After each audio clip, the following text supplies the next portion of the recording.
अल्लाह की इबादत के लिए बनाया था, मगर अब उसके चारों तरफ बुतों की भरमार हो चुकी थी।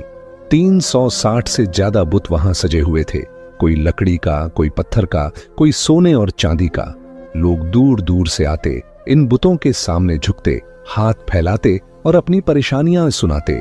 औरतें अपने बच्चों का हाथ पकड़कर आती, किसी के गले में तावीज बंधा होता, कोई अपने बीमार बच्चे को गोद में उठाए आती, कोई आंखों से आंसू बहाती, पत्थर की मूर्ति के सामने गिड़गिड़ाती, मेरी बेटी की बीमारी दूर कर दे, कई दिन से दवा का असर नहीं हो रहा, तू बड़ा ताकतवर है, मेरी मदद कर। पास खड़ी दूसरी औरत झुककर कहती, ऐ मनात, मेरे शौहर के कारोबार में बरकत डाल, रोजाना घाटा हो रहा है, बच्चों का पेट पालना मुश्किल हो गया है। मर्द भी अपनी परेशानियां इन्हीं बुतों के आगे बयान करते।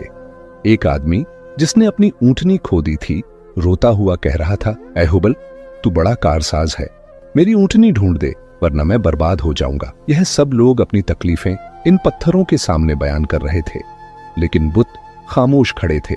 उनकी आंखें बनी थीं मगर देखती नहीं थीं, उनके कान तराशे गए थे मगर सुनते नहीं थे, उनके हाथ और पांव गढ़े गए थे मगर किसी काम के नहीं थे। मगर लोग अपने यकीन के धोखे और पुरखों की अंधी रस्मों में डूबे हुए थे। उन्हें लगता था यही उनके माबूद हैं, यही उनकी मुश्किलें हल करेंगे। इसी माहौल में जब रहमतुल आलमीन सल्लल्लाहु अलैहि वसल्लम वहां से गुजरे तो आपका दिल तड़प उठा।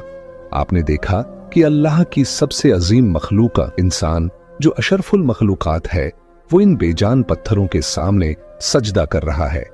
आपकी आंखों में रहमत भर आई। आप सल्लल्लाहु अलैहि वसल्लम ने अपनी बुलंद मगर नरम आवाज में लोगों को पुकारा और फरमाया, ऐ लोगो, मैं तुम्हें उस अल्लाह की तरफ बुलाता हूं जो जिंदा है और हमेशा रहेगा।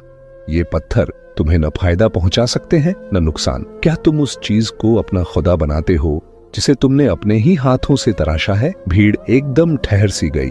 लोगों ने आपकी तरफ देखा, कुछ हैरत में डूबे हुए, कुछ गुस्से से लाल, लेकिन आपका लहजा इतना पुरसुकून था कि बहुत से लोग चुपचाप सुनने लगे। आपने कुरान की आयतें सुनाई, हमने हर उम्मत में एक रसूल भेजा कि अल्लाह की इबादत करो। फिर आपने फरमाया, तुम्हारा रब वही है जिसने तुम्हें पैदा किया, वही तुम्हें रोजी देता है, वही तुम्हें जिंदगी और मौत देता है। जब तुम बीमार पड़ते हो, शिफा वही देता है। जब आसमान से बारिश रुक जाती है, वही पानी बरसाता है।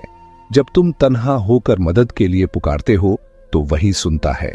तो क्या तुम इन पत्थरों से उम्मीद रखते हो और अपने असल खालिक को भूल जाते हो? भीड़ में से एक आदमी गुस्ताखी करते हुए बोला, मोहम्मद, क्या तुम हमें अपने बाप दादाओं का दीन छोड़ने को कहते हो? ये बुत तो हमारी सदियों की विरासत है, इन्हीं ने